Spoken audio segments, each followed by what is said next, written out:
There are no forests on Earth. When you read this headline out loud, even with the exclamation mark at the end, every sensible person will say that I'm out of my mind, and you will want to show me tons of photos with images of forests. I want you to believe that this is another trick. They make us think that this is a forest, when you actually are looking at 30-meter bushes. This is total bullshit and nonsense, you will say to me. Of course we know what forests look like, because we've all walked in them.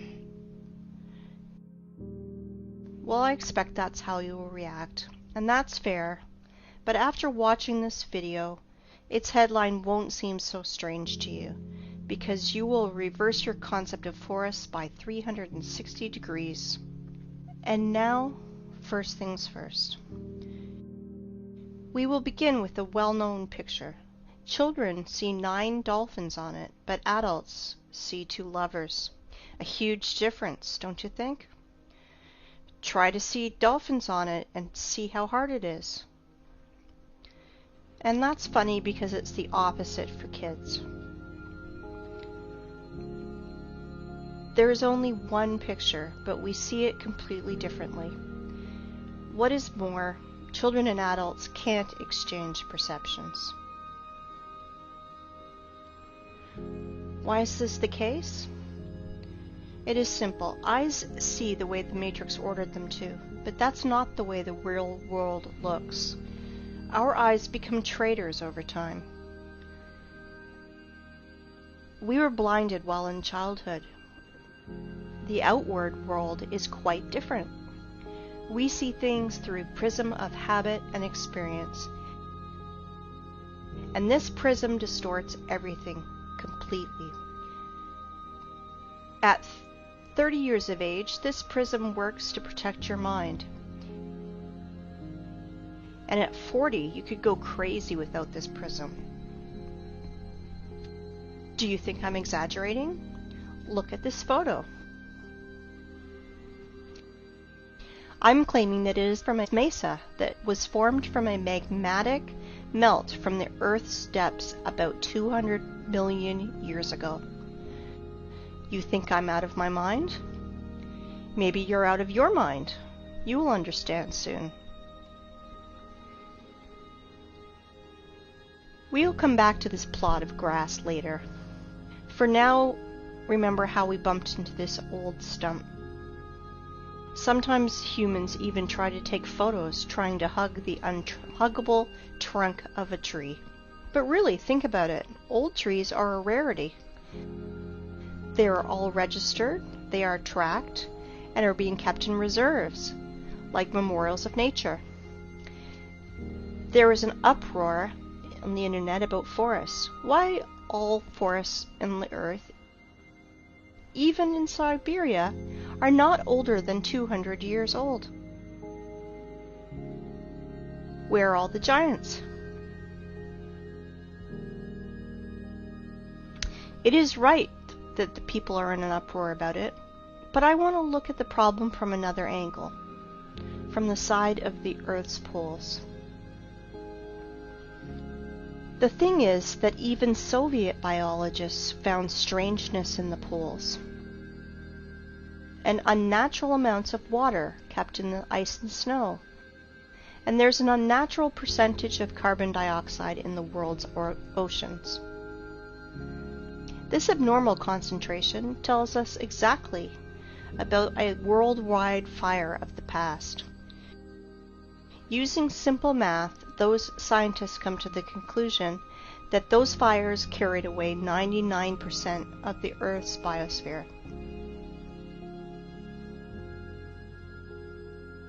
We all know that living cells consist of hydrogen and carbon, so the ice on the poles are made mostly from water, from burned organisms.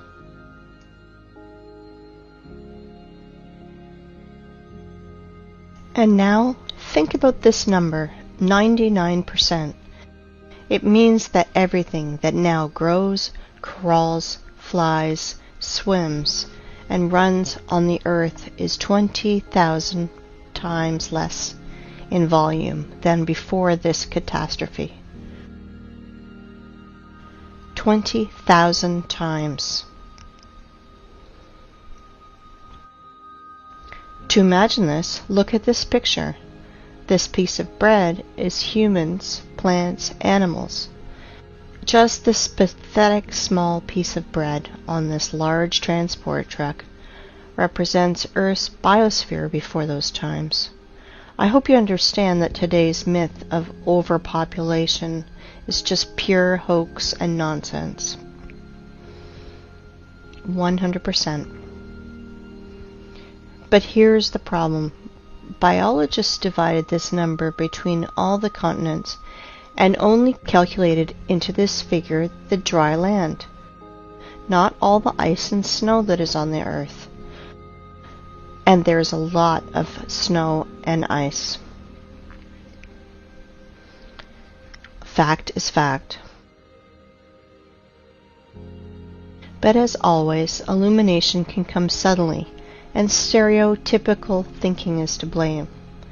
30-meter tall forests are like a virus that takes over both our brains and especially the brains of biologists, which prevent us from finding a solution to this problem. If plants can't fit broadwise, then we should fit them upwards, and then it should make sense. In this new theory, hypothetical forests of unthinkable height were drawn. And here's the thing. We found these old photos. This is the vandalous felling of the sequoias in the California redwood between 1880 and 1920. These trees miraculously survived the planet's bombardment in 1816. Just imagine how many years this tree needs to grow to these sizes. Then these terrible men come with saws and axes. 1, 2, and no more tree. In proportion of this tree, we can see a rule. The diameter of the stump is 3 times bigger than the woodcutter's or feller's growth. Let's look at this formula. You just think about it. You are entering a forest that is not usually 30 meters, but 100 meters. Here are your fairy forests from fairy tales and books. Forests that are lost because of such barbarians. I understand that they are just wage workers, and they must feed their families, that this is just an order from above. But if every single woodcutter refused to carry out these criminal orders, all the forests would be saved, because their demon bosses are too arrogant to do it with their own hands. And that is why I will send these merry woodcutters' defenders to a well-known place. Look at this photo carefully. They look like satanic bacterias that want to kill the forest organism. For those who think that trees were killed just because of wood materials, I want to dispel your claims. Trees are energy generators. They produce constant electricity, oxygen from photosynthesis, food. They have a root network and are programmed to exchange data. Our ancestry had a theory that trees are programmed to keep data from everything on the planet and save it in their information portal in their carbon fibers. I do not know the reason, but some sequoias that these vandals left alive even put a fence around it and called it a wildlife sanctuary. Of course, park guides will tell you tales from the crypt. How in the stupid Zoic era, stupid sores scratched their booty on the old sequoias of California. Let's summarize everything. Remains of the giant trees of the past are found, and homeless ice and snow of the poles took their place in the mosaic. It seems like everything is clear, but it is not. Nothing is so simple. If we take myths and legends of all nations, you can find lots of stories about people, animals, and plants morphing into stone.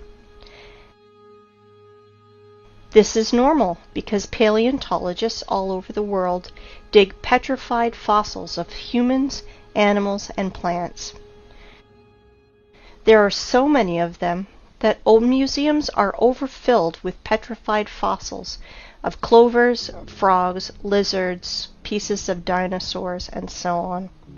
Frogs and clovers are fine, but what about the forests? Guys, where are the trees?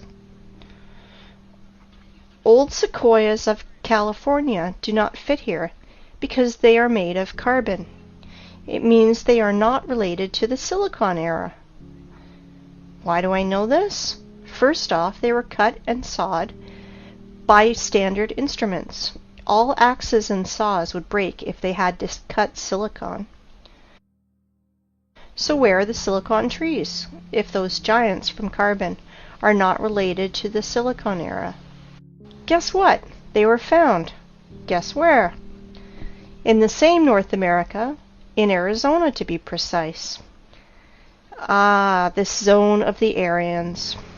There are so many things going on there.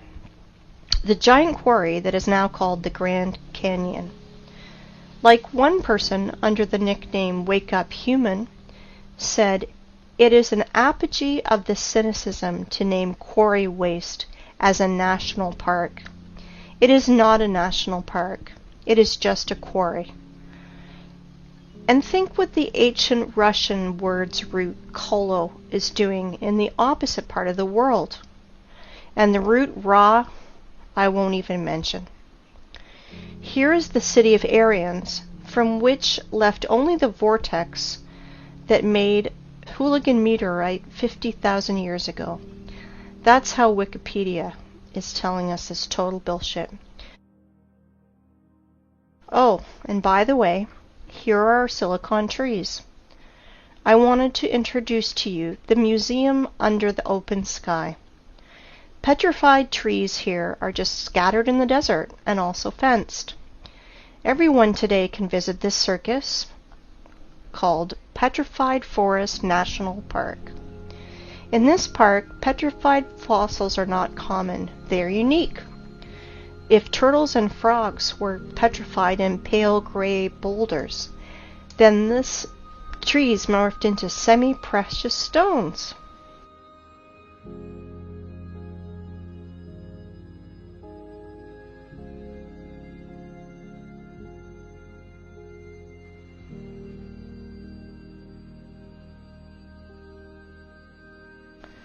Beautiful stones, aren't they?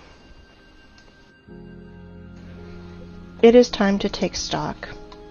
All our forests are young and do not grow higher than 30 meters. Remains of fairy forests were found in the sequoias of California, and biologists put poles of ice and snow in its place. We found petrified fossils of the Silicon era and trees from precious gems. Now everything fits together, right? Or no? In a perfect world, everything fits. In our cursed hell, nothing fits. Since that time, when I was a kid and I saw petrified fossils on a TV show, I was tormented by that question. How is it possible for a frog to be morphed into a stone instead of rot like any organic body does? Let's see what Wikipedia tells us. Special rare conditions must be met in order for the fallen stem to be transformed into fossil wood or petrified wood. In general, the fallen plants get buried in an environment free of oxygen, which preserves the organic structure and general appearance. I understand this is dry British humor. If not, I will try to explain. You need some spontaneous disaster. For example, a volcanic eruption, tsunami, clay rain, which would quickly cover the frog and mammoth and make conserves from them, where bacteria won't decompose the corpse to the state of stinking manure. In other words, to make the body petrified, you need to cover or engulf the body and to compact it. According to so-called scientists, the tissue was organic, and then it magically turned into silicon. SiO2. Remember this formula. If you have ever buried your home pets, you can quickly run and dig them out. Your beloved pet is petrified, and you can put his statue on your table. Want to reproach me for such black humor? Redirect that to the official science community, which sells us such bullshit. A dead body has only two options. Dry up like an insect in a piece of amber, or the second option, just simply rot. Organic bodies will never turn into rubble. Never. This absurdity is invented to hide the truth. Magical morphing into stone is a little thing. Transforming wood into semi-precious stones, this is where the lies and ignorance become uncontrollable. Tell me how a stick of wood can become a semi-precious stone. You may have no answer, but I do, and we will discuss this later. For now, let's analyze what these gems show. I do not know about you, but I am confused by 3 points.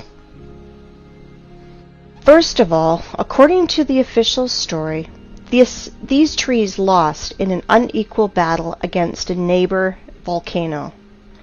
Attention, 225 million years ago. But wait, there's more! This wood not only burned in hell's fire, not only rotted into the wet ground, against all the laws of physics, chemistry, and biology, just transmorphed into precious gems. David Copperfield is nervously smoking on the sideline. But this is not the end. Trees are not broken. Trees are sawn into even, accurate pieces. Well, I want to know the name of this brand of chainsaw that Aborigines use for this. I am joking, of course, but the conclusion is that this is not a museum, but stage theater. These trees were sawn and brought here by someone. You know, only a true fool would believe in the magical transformation of wood into precious stones and gems. Here's another question. For what purpose did they make this circus with all these scattered pieces of silicon life form? And did you pay attention to how small these silicon trees are? They are incomparable, even with the sequoias of California.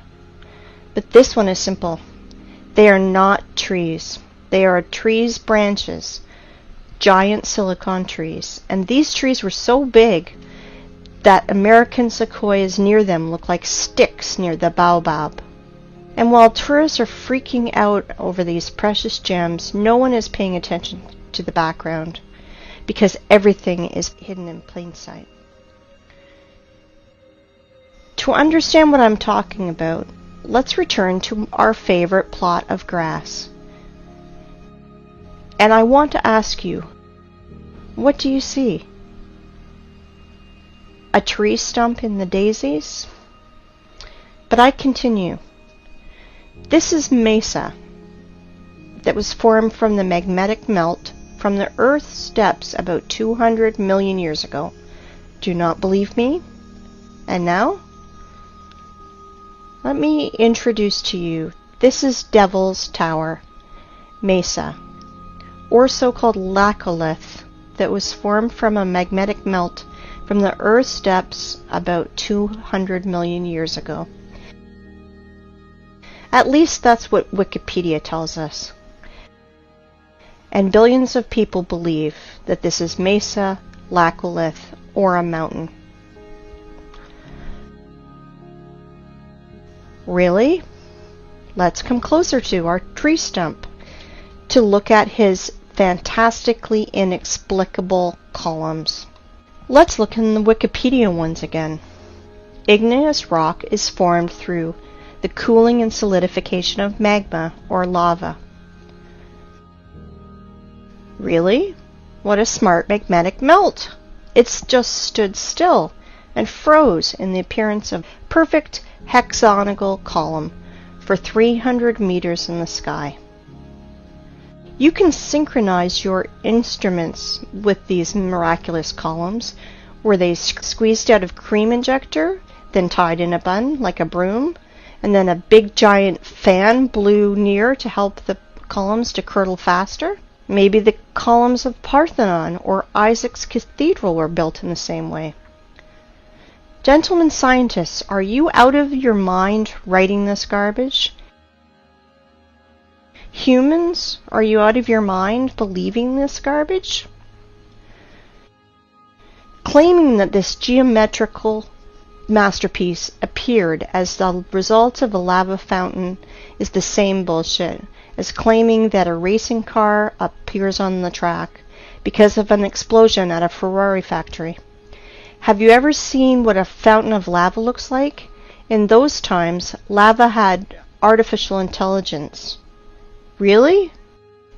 Comparative analysis. All columns are hexagonal. Why exactly hexagonal? Because the universe's masterpieces are built in this form. There are no snowflakes exactly the same, but all of them are in a perfect hexagonal shape. Bees, too, without the knowledge of mathematics, correctly identified that the regular hexagon has at least perimeter among all the other shapes of equal area, so you can fill the shape most efficiently. When bees build honeycombs, they instinctively try to make them as roomy as possible and spend as little wax as possible. Hexagonal shape is the most efficient, economical figure for building a honeycomb. Blind sheep cannot understand that our universe is fractal. That is why there is no difference in what scale you study it. In the scale of a mountain or the scale of a tree that everyone has outside their window. And now let's open a botany textbook. Let's find the structure of any plant and let's compare it with our giant stump. We won't go deep into this. We only want facts that fall into our hands from the stump's photos. So it will be useless to try to argue against those facts. I want to introduce you to the cross-section of a stem of flax. Well, gentlemen biologists, are you noticing anything? No? Look, it seems like honeycombs in the middle. Wowzers, and they are all hexagonal. Well, what a coincidence. If we remove skin around this flax, our stump skin is the same. Let's look at the small rocks around it, and guess what? Flax looks exactly like our stump from the bird's eye. They look identical. Exactly. The stump's fibers, like the fibers of the flax, has a hexagonal shape that is strictly preserved. It is geometrical the entire length of the stem, and that is as much as 384 meters. I want you to pay attention. The stump's fibers are even stricter in their proportion, as we learn from the botany textbooks. They are no different for the whole length, but are relative to each other. It is a branch of armature hexagonal cross-section after leaving the metal rolling mill. The fibers are not attached to each other, since they freely exfoliate and fall as the stone erosion goes. Each fiber out of our stump is covered with a thin skin, exactly like fascia, a thin sheath of fibrous tissue enclosing a muscle or other organ. As you see, petrified skin contacting winds and moisture is cracking, exfoliating, and showering, and this is direct evidence that the fibers of the stump consist of at least two components placed inside each other. Fibers do not go into the ground vertically. They gradually bend to transform into the root system like every tree does. As you can see, the official story of spontaneous and accidental solidification of lava is 100% bullshit and falling apart quickly. In 1977, Hollywood made a film called Close Encounters of the Third Kind, with Devil's Tower playing the main role, where we were told 100 times that this is a mountain where we can meet aliens, but this garbage is suitable for fools only. But where were your eyes, gentlemen? Hey, biologists, geologists, paleontologists, are you here? Do you study the world in a welder mask? And now, let's find out the height of the tree, which was a stump one day. Let's use the formula that I mentioned earlier. The diameter of our stump is 300 meters at the base. So if we calculate 300 over 20, we will get the height of, are you ready? 6 kilometers, 19,685 feet. Just think about it. Everything is learned in comparison. I think we can put a big fat dot in here. Devil's Tower is a giant stump of a giant silicon tree with all the attributes of a normal stump that everybody's seen. But we should not underestimate the matrix that keeps all the cattle in the stables. I am sure that after such clear evidence, there will still be deep sleeping people who will ask for more. If you think that that's all my arguments, I want to disappoint you, because I have so many trump cards up my sleeve, and I will enjoy every moment that I will throw them on the table. Well, we figured out everything about this stump. Let's move to another one.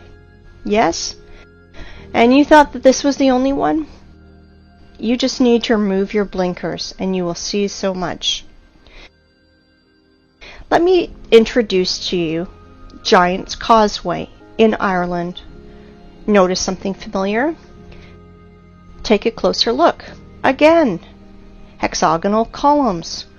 Wow. If you did not notice the similarity to the Devil's Tower's fibers, you must be 100% blind. This is the same giant stump, but now it did not come out of the ground.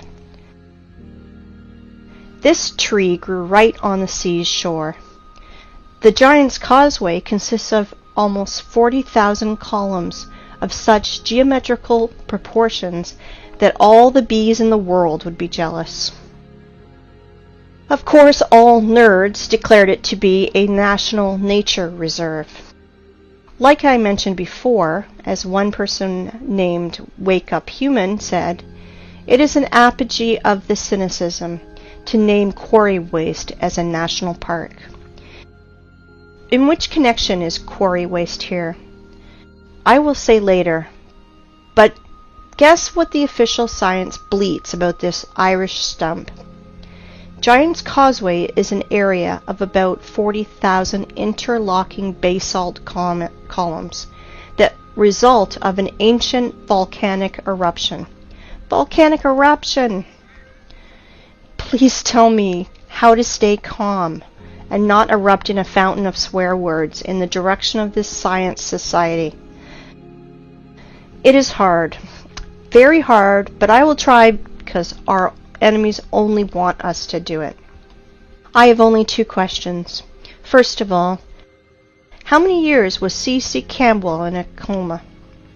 And second, why do bees' honeycombs not declared as a result of an ancient volcanic eruption? Because they are not distinguishable at all. It's no less strange why street sidewalk tiles are not declared as a result of an ancient volcanic eruption. Show me a single difference, nerds. And now I'd like you to come back to our old method and compare Giant's Causeway, but this time with real lava. I want you to remind you how lava erupts and flows, and this is how it congeals. And now let's compare Devil's Tower.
And now let's compare with Devil's Tower with Giant's Causeway. Oh, sorry for my French. I mean, let's compare silicon stump with silicon stump. Somebody still believes in the lava fountain? If I didn't know about giant silicon trees, I'd rather believe in a giant cream injector and a fan, but not in volcano garbage. If you think that these two giant silicon trees are the only thing that I can show you, then you are mistaken. There are loads of them on the planet. The funniest thing is that normal people do not realize that they are stumps. But official science realized that seriously, that they should find out how to hide these trees from people who ask too many questions, and they invented a genius name for these silicon stumps, the basalt cliffs.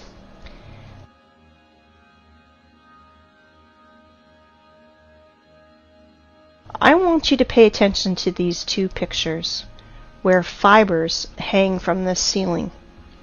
How can volcanic version explain that? Lava was dripping, but its drops did not fall to the ground. The drops stuck by their hexagonal honeycombs to the major neighbor drops, which somehow reached the ground. Look at this picture. Just an everyday photo with this girl. It's good. But the only thing she does not realize is that she's sitting near the stump of a silicon tree. All artifacts are in plain sight, but the prism of the matrix do not allow us to see 9 dolphins.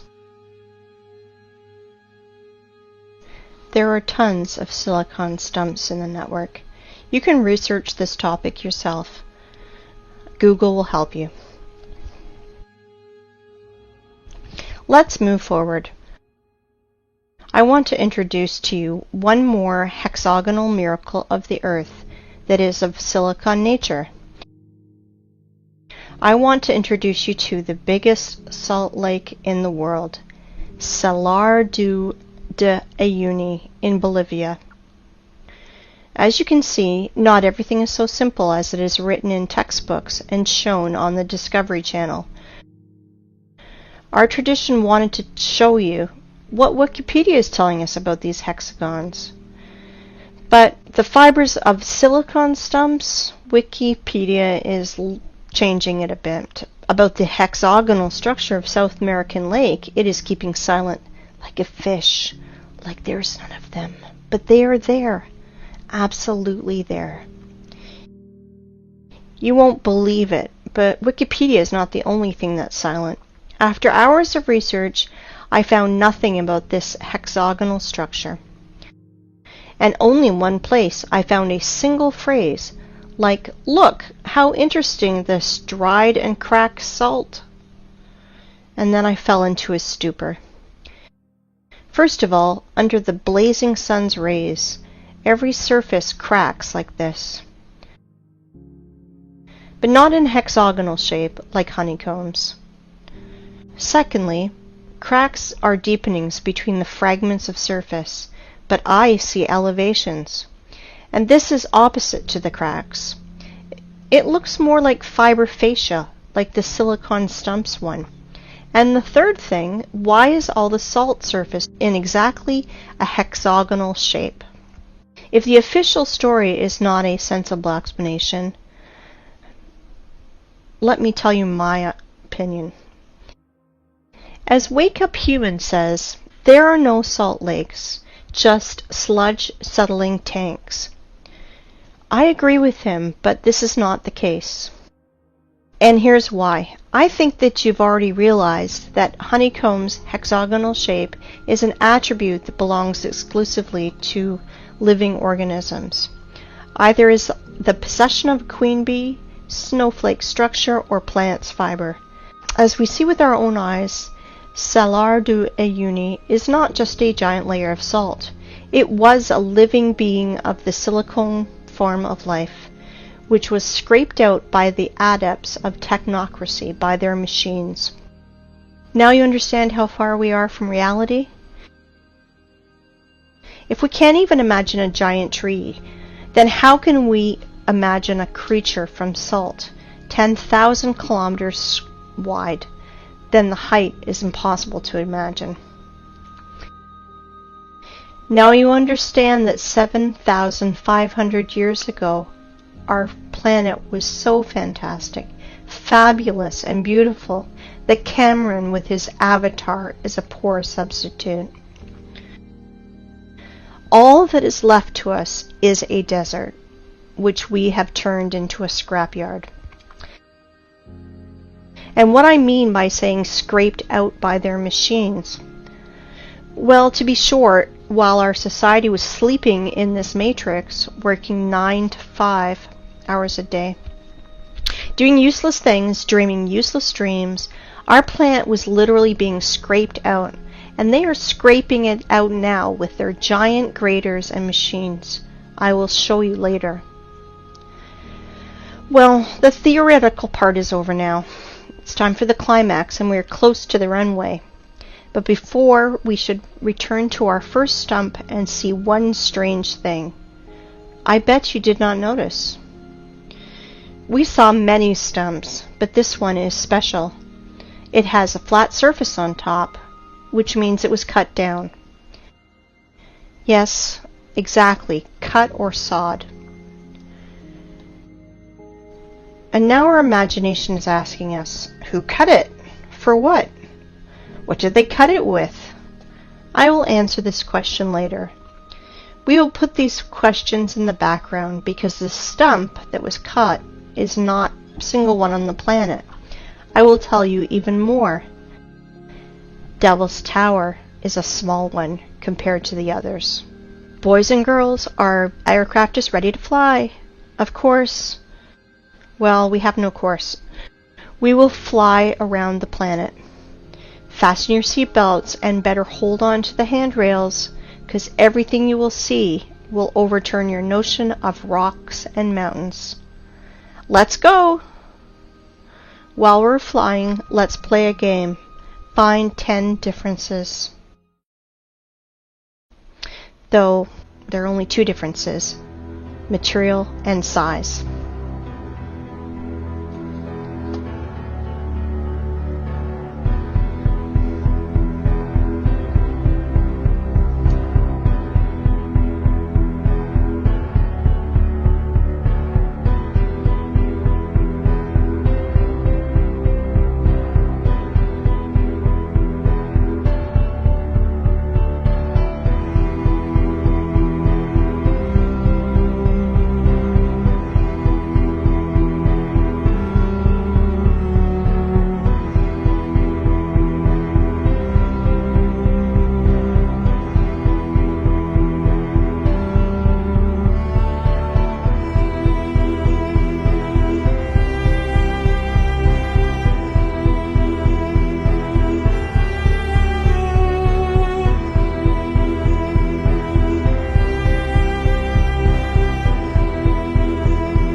These stumps are sticking out everywhere on the whole planet.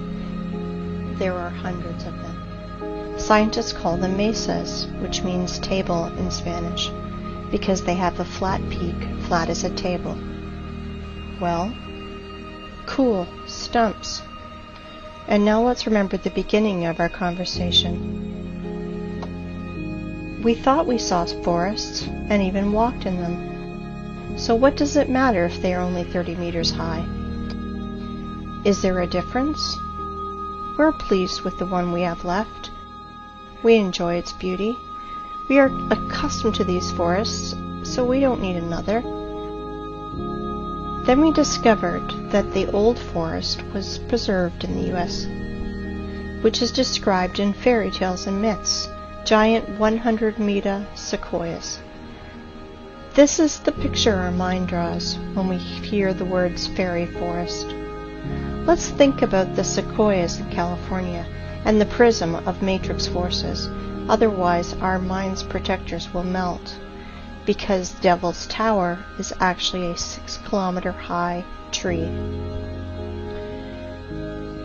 But realize that Devil's Tower is a young plant compared to other trees on our planet. For example, this mountain in Cape Town in Africa is really impressive. This plateau is 3 kilometers in diameter. If we multiply 3 by 20, we will get a tree of 60 kilometers high. Do you have any clue how big its branches are? On one of the branches, you could easily place a huge residential area with all the shopping malls, schools, and parks. Just imagine how huge it is. Of course, your mind will never see that this mountain in Africa is really a tree that is 10 times higher than the Devil Tower tree, 60 kilometers higher. But guess what? That's not the limit. In the work of Russian scientist and poet Alexander Sergeyevich Pushkin, we can read about giant fairy oaks that was on the Bayan Island near Lokomori, and we now believe has been killed by our government. That oak was supposed to be at the center of the earth and was some 100 kilometers high. Not sure how high, but for sure higher than the Cape Town one. This oak was the biggest plant on earth. Remember in the beginning I mentioned our prism of the mind that helps to preserve it but distorts reality? Ask any person to show you trees on the right photo, and he will immediately put his finger on the green on the ground. Without noticing that it's only pathetic bushes, it looks more like moss in comparison to this size. But definitely not a forest. Now you understand why we can't find 9 dolphins? But do not dwell on fish and stumps. Once again, I urge you to think in planetary sizes. If instead of dolphins and stumps, we see lovers and mountains, imagine what is hidden from us with a curtain. That is why the apocalypse is translated as curtain opening. Do you understand now why I mentioned this matrix prism in the beginning? Through which we are looking, and it turned out that we see nothing. The real world is different. I can call today's state of society a real dream, and the sad part is it is not figurative. You know, in the Russian language, the word tree is spelled D-E-R-E-V-O, de-re-vo. The word ancient tree is spelled D-re-vo, and the word ancient trees is spelled de revnost. It means in Russian language, the language of the Aryans, time, when giant old trees grew. Interesting, isn't it? Well, let's put all that in our pocket and continue our flight. I think you will ask me, and maybe it's time to ask questions. Who cut down this forest? Why did they cut it? What did they use it for? No, it is too early to ask that. We know that the whole face of the planet was covered by giant vegetation. So we can ask ourselves, where did all the other forests go? The thing is that this so-called mesa are just single ones, because only the best were chosen for cutting. Whole other forests of the planet were laid down by blast waves. We reviewed only stumps with flat peaks. Does anyone remember how not cut but actually broken trees look like? I will remind you. Understand my hint? Let's play the game again. Find 10 differences.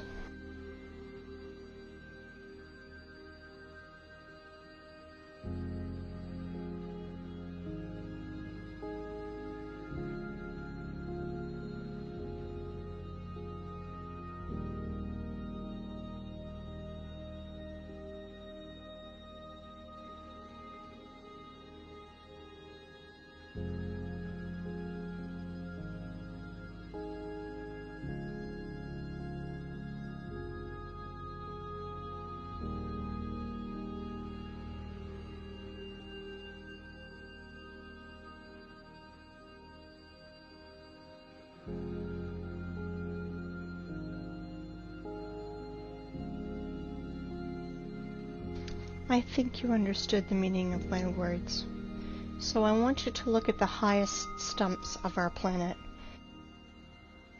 They were mined like a quarry and were broke by blasts. For example, the tree Everest.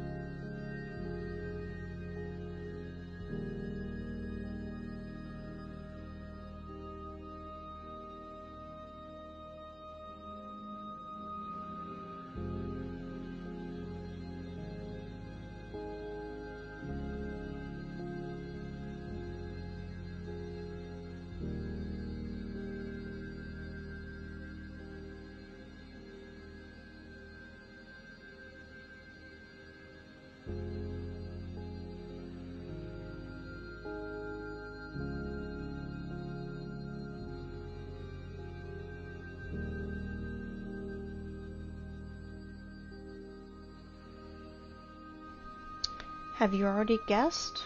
There are no such things as rocks on our planet. They are all just pieces of broken stumps. You can look at millions of photos, but the only thing that you will find is corpses of our true environment. How official science explains our origin of rocks, I think you guessed too. Now you understand why we are so charmed by rock?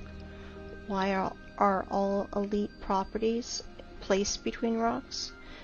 Why the most clean materials for construction are pieces of rock? Because even if they are dead, they still emit powerful energy for us, mortal carbon human beings. Stone is a bridge between silicon and carbon life forms. And now, the important thing you must learn is how to distinguish rocks from mountains. They are completely different things. Rocks consist of solid pieces of ragged stone with fragments of fibers that reach to the sky. But mountain is just a pile of loose waste, which were brought on by giant machines. It has almost perfect cone shape, like every loose structure does. Sometimes those piles have chemical waste inside, and sometimes those wastes react with each other, and sometimes they burn, and sometimes explode, and then nerds in white coats scream that they invented a new volcano, and will immediately tell you stories from the crypt, how 200 million years ago this volcano formed those silicon stumps, and explain the origin of our street sidewalk tiles as a result of an ancient volcanic eruption. That is why there's no such thing as volcanoes, rocks, and mountains on our planet. You can throw out these terms from your vocabulary. Okay, let's fly further. So, from our window you saw that absolutely all the rocks on our planet are just corpses of the silicon form of life. They are all fallen trees, you want to ask? No, not all of them have hexagonal structure like the Devil's Tower. Some of these rocks have lamellar structure or spongy structure, like our mushrooms do. Like liver is different from our heart or our lung, so our ancient world was so diverse that we can't identify or even imagine lots of species structure like our mushrooms do. Like liver is different from our heart or lung, so our ancient world was so diverse that we can't identify or even imagine lots of species and subspecies. Let me this theme was covered in detail by Pavel Ulyanov. His YouTube name is Wake Up Humans. He did revolutionary work in the theme of geology and bucket wheel excavations work. Let me introduce to you this giant cuttlefish, which is a Badger 288, one of the world's biggest rotor excavators. And this is how those machines work. They crawl on its wheel parallel to the quarry wall. Giant wheels with ladles scratch at rock and ground, leaving concave wall.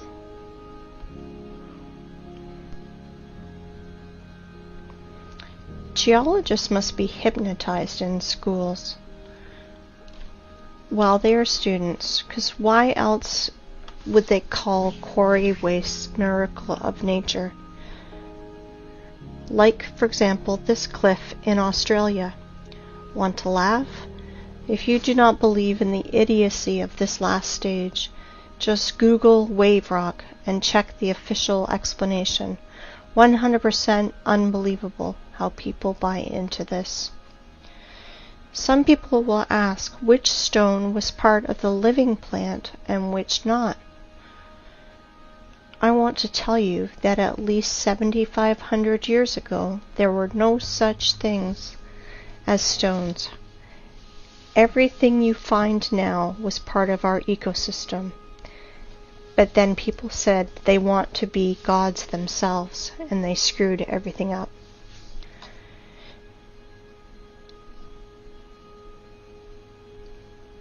I want to ask you, open your minds. They live, we sleep.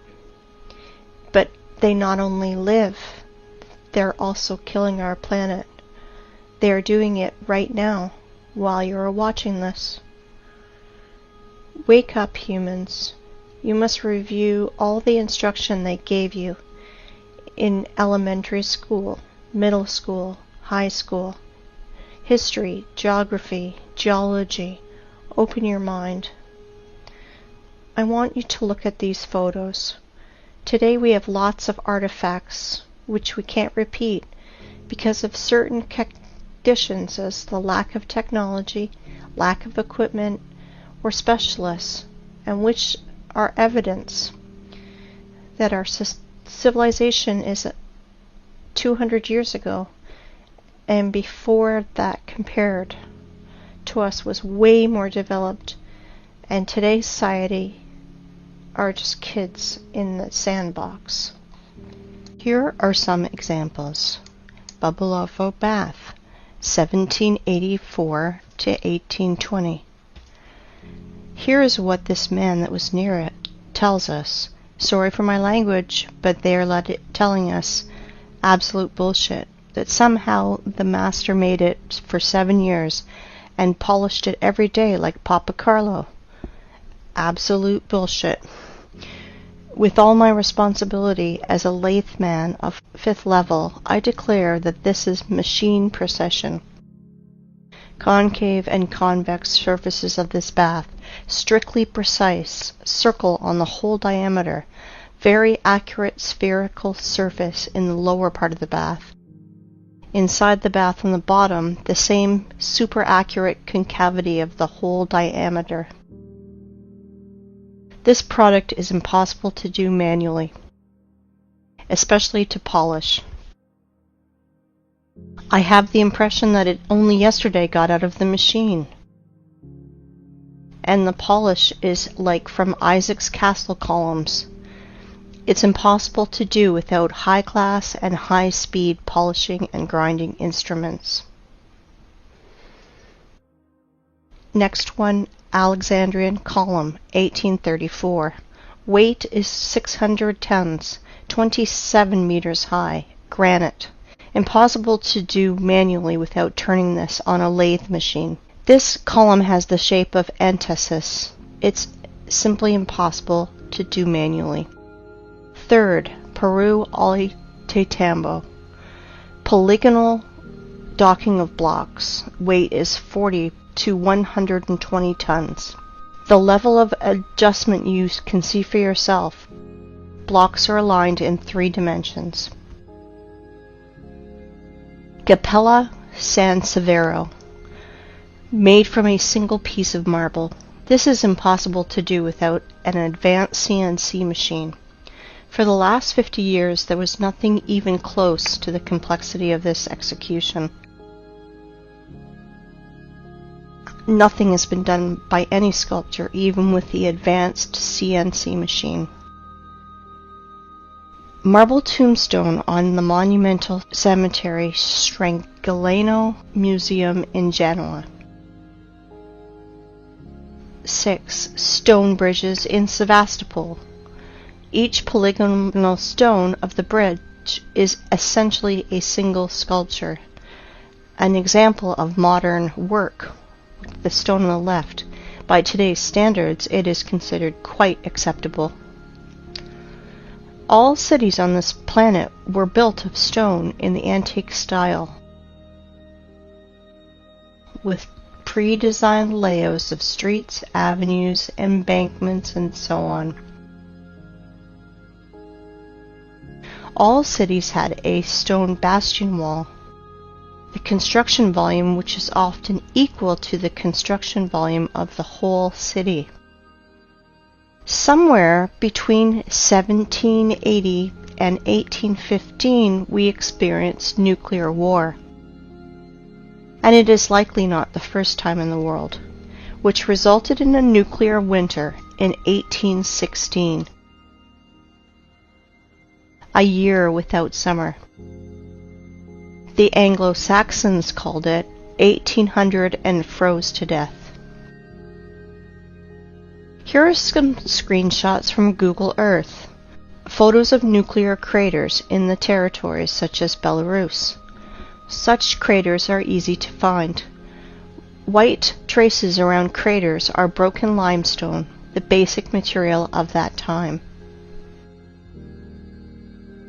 To visualize the damage, search in Google Roger Fenton Crimea or James Robertson Crimea and see the pictures.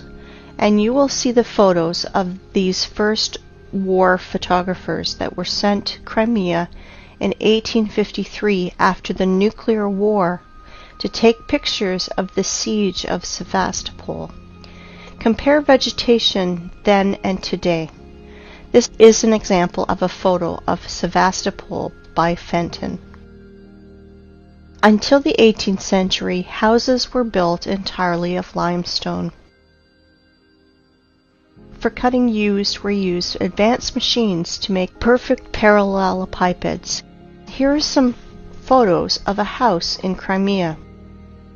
All houses in all cities of old USSR are covered in clay for 3 or 4 meters. All houses that are deep in the ground for 3 to 4 meters and have such good quality. It takes 200 years, and during the Soviet era, such masonry of limestone is considered to be very good. This is Eski Kermen. Illiterate guides will tell you that this is one of the cave cities of Crimea, where people lived. And when I asked about this track, I was told that this track was done by cartwheels of local nobility. And this is another so-called cave city of Crimea. And this is a modern quarry where limestone is mined. This photo is made before the revolution of 1917. You can see that from the limestone is accurately cut segments, the bottom of which runs the railway and where a house stands. And now a very important photo of Inkerman Quarry, the name Champani, made in 1890. You can clearly see cut passageways through the hill, 100 meters in width and 80 meters high. Under the vertical wall we can see small pieces of limestone and limestone crumb that fell off because of working saw machining. In the cut holes we can clearly see houses. Some of these holes are beginning of catacombs, some of which extend for hundreds of kilometers. They conducted a large-scale underground mining of limestone. In the days of the Second World War, in the catacombs were hospitals, warehouses, headquarters, and trucks freely drove in and out of these catacombs. By the way, there are ancient catacombs in any city of the world. Near Odessa, there is a catacomb that is 2,500 kilometers long. Everything they tell us, rocks, canyons, ravines, cliffs, are just nothing more than quarry wastes. And there are very old quarries over there, and many fresh ones. This is a white rock in Belogorsk, near Crimea. It is a limestone quarry. The wall was formed as a result of the cut slope of the hill. Want to see more? Look at this passage from which a huge mass of limestone was taken. They lied to you. And guess what they call it? They call it the Valley, a beautiful wonder of earth. Check this out. This is an old photo from the 19th century. The mound of the vertical walls of limestone chips are not yet overgrown with vegetation. This is an old painting from the year 1855. We can see ancient giant quarry wastes in the background. Are you impressed by the scale of mining in just little Crimea? I want to tell you more. There is no cubic meter of land, probably 100 meters deep over the entire earth, which would not have been in its time mined, milled, masticated, and discarded. It is not a planet, but a giant quarry waste pit, where in the most violent and barbaric way the entire periodic table of Mendeleev is extracted. And now, look at these photos and pay attention to the tiered structure of the quarries and mines. The rotor excavated tiered cuts are massive. It is a formed structure with right angles when viewed from above. And now I want to show you the mountains, ridges, gorges, canyons, cliffs, in almost uninhabited ways. Often they are named by the people who discovered them. Are all academics and professors of geology and other science nerds too blind to see it? Mountain on the Kola Peninsula. I do not know the name. Mountains on Antarctica that were only discovered in 1820. Antarctica. Here are even the traces of the heavy machines and equipment. Greenland. Watkins Mountains. Look at the scale of the mining.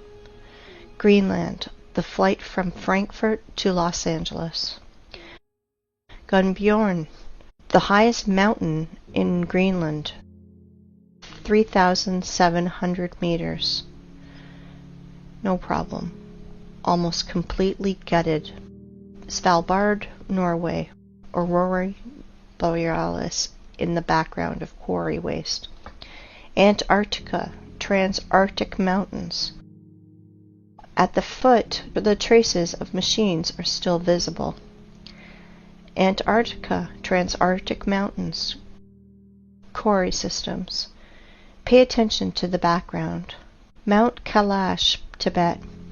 The height is 6,638 meters.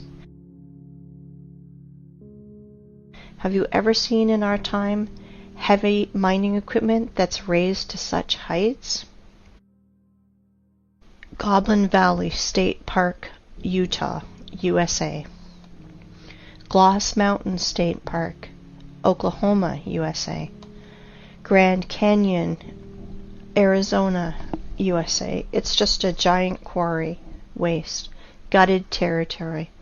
Millions of tourists think that they are looking at a miracle of the world because they were told so. Quarry, Grand Canyon, Arizona, USA. Nowhere can we find traces of water erosion, only the shock explosive impacts on the silicon vegetation. Quarry, Rock Spitzberg. Quarry, Grand Canyon. The cut of the stone with a circular saw. Quarry in Australia, Blue Mountains. Blue Mountains from another angle. Blue Mountains, the vertical wall. Compare it with the marble quarry in the Alps. Marble mining in the Alps. Giant quarry. Do not know where. This photo is offered as wallpaper on your desktop across the internet. Caprock Canyons State Park, Texas. Again, a national park created from exhausted quarry wastes in the USA. In some quarry wastes where there is a lot of moisture, people do farming. Banao rice terraces. Again, Banao rice terraces. And this is Canyon de Chelly Nation Monument, USA. The saws apparently did tunneling. The so-called Painted Hills in Oregon. Mountains Ravine, South Africa. Orange River and Mountains. Timna National Park in Israel, just a quarry. Quarry, Green Canyon in China. Flooded quarry, Charak Reservoir in Uzbekistan. Flooded quarry, another angle. As you can see, there are no natural rocks, mountains, cliffs, and gorges on this planet. You know, while people argue on the internet how flat the Earth is, like a pancake, or maybe a little concave, our masters are literally devouring our home and turning into a desert and a scrapyard. Guess what? It appears there are quarries on our planet the size of several countries. For example, in Tajikistan, Afghanistan, Uzbekistan, Turkmenistan, Kazakhstan, and Iran, there is almost no soil in these parts of the country, because a 100-meter layer of soil and all living things on it was removed. It looks like the Ural Sea and the Caspian Sea are just giant flooded quarries. Yes, all areas in the world that is painted yellow on Google Maps are the bottom of quarry wastes. Uzgurt Plateau.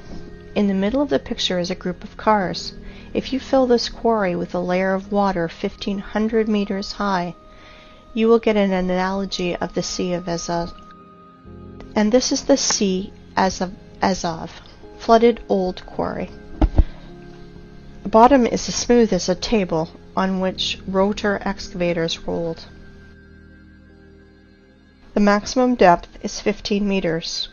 Perhaps thorium was mined here. The edge of the Karakum Desert, the area of which is 350,000 kilometers squared. The impression is that planetary reapers worked here. In reality, Kori, for the rest of the population, Canyon Yangakala, the wonder of the world, in Turkmenistan. In reality, Kori, for the population, Plateau Tozber, Kazakhstan. USA Monument Valley, USA. Previously, this area was several hundred meters high, up to the stumps of the silicon trees in the background. Same Monument Valley, USA. Namibia. The desert is the bottom of a quarry. Egypt. The top layer is scraped out with soil and all living things on it, also burnt by nuclear blast. Most part of Australia is cut and scraped almost completely. No soil, only red desert left. Australia, Nigeria. Desert. The conclusion is deserts are 100% artificial. They emerged as a result of long-term mining activities. Even more, you can easily safely replace the words canyons, gorges, rocks, ravines, plateaus, mountain lake, and just simple lake in your vocabulary to the words quarry, mine, flooded quarry, flooded mine. Krivobor in Russia. Krivobor in a different angle. In the middle of this island, overgrown with bushes, stood a rotary excavator. Kruitvan in Switzerland, obviously the work of a rotary excavator. Siberia, Anabari quarry. And now look at this. This is pile of waste rock in Donbass. The height sometimes reaches 300 meters. Inside them are chemical reactions. They burn, and sometimes they even explode when they accumulate excess pressure, and more. Let me introduce to you this pile of waste called Vesuvius in Italy. 1,281 meters high. But science nerds will tell you that this is a volcano because it is burning. Even once it exploded. What a story. How people buy into it is beyond me. And now let's look at the biggest pile of waste, called terracons or volcanoes.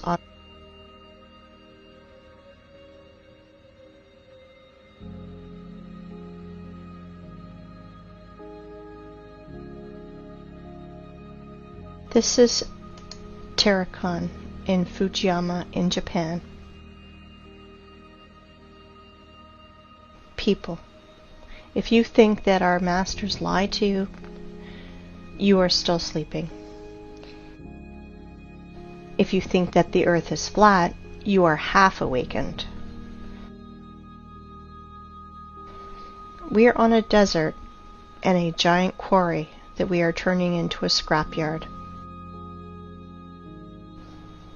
Since we can trust no one, maybe it's time we think for ourselves. Really think about what you've been told your whole life and question everything.